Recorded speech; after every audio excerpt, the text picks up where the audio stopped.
ఈ రోజు సంతోషించడం నేర్చుకోండి. భవిష్యత్తులో బతకొద్దు, గతంలో బతకొద్దు, వర్తమానంలో బతకొద్దు. ఒకరోజు ఒక గడియారం తయారు చేసే వ్యక్తి ఒక గడియారాన్ని చక్కగా తయారు చేసి ఒక అలమరలో పెట్టాడు. 2 పాత గడియారాల మధ్య ఉంచాడు. ఒక కొత్త గడియారాన్ని 2 పాత గడియారాల మధ్య ఉంచాడు. ఈ ఒక పాత గడియారం ఉంది, కొత్త గడియారం.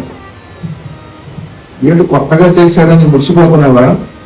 నువ్వు సంవత్సరంలో 3.5 కోట్ల సార్లు కొట్టుకోవాలి తెలుసా అంది. ఈ కొత్త గడియారానికి చెమటలు పట్టేసి భయం వేసింది. ఈ సంవత్సరం 3.5 కోట్ల సార్లు కొట్టుకోవాలా అని భయంతో మెల్లగా కొట్టుకోవడం స్టార్ట్ చేసిందంటే టైం అవుతున్నది, సమయం తగ్గుతుంది. అప్పుడు ఇంకొక పాత గడియారం చూసారా? ఈ పాత గడియారం కొత్త గడియారంతో అంతే.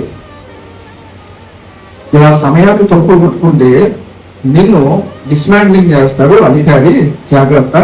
మరి ఇలాగ 3.5 కోట్ల సార్లు, ఎందుకు 3.5 కోట్ల సార్లు అవసరం? సెకండ్కి ఒకసారి టిక్ అని కొట్టుకోవచ్చా అంతే అంది. నిజమే కదా, సెకండ్కి ఒక్కసారి టిక్ అని కొడితే చాలు అనుకొని లోపల సంతోషం వచ్చేసింది. ఇప్పుడు కరెక్ట్గా కొట్టుకోవడం మొదలుపెట్టింది. సంవత్సరంలో 3.5 కోట్ల సార్లు కొట్టేసుకుంది. దేవుడికి స్తోత్రం. ఇప్పుడు తన వర్తమానంలో బ్రతకడం మొదలుపెట్టింది. అప్పుడు దాకా ఏంటి, భవిష్యత్తుల గురించి మొదలు పెట్టడం స్టార్ట్ చేసింది.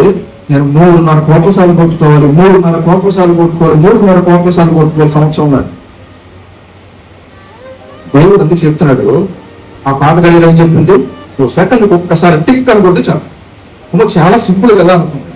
అందుకే ఈ రోజు బ్రతకడం మనం నేర్చుకుంటే మన లైఫ్ చాలా సింపుల్గా ఉంది, మన లైఫ్ చాలా ఈజీగా ఉంది. రేపటి దినం గురించి చింతించవద్దు.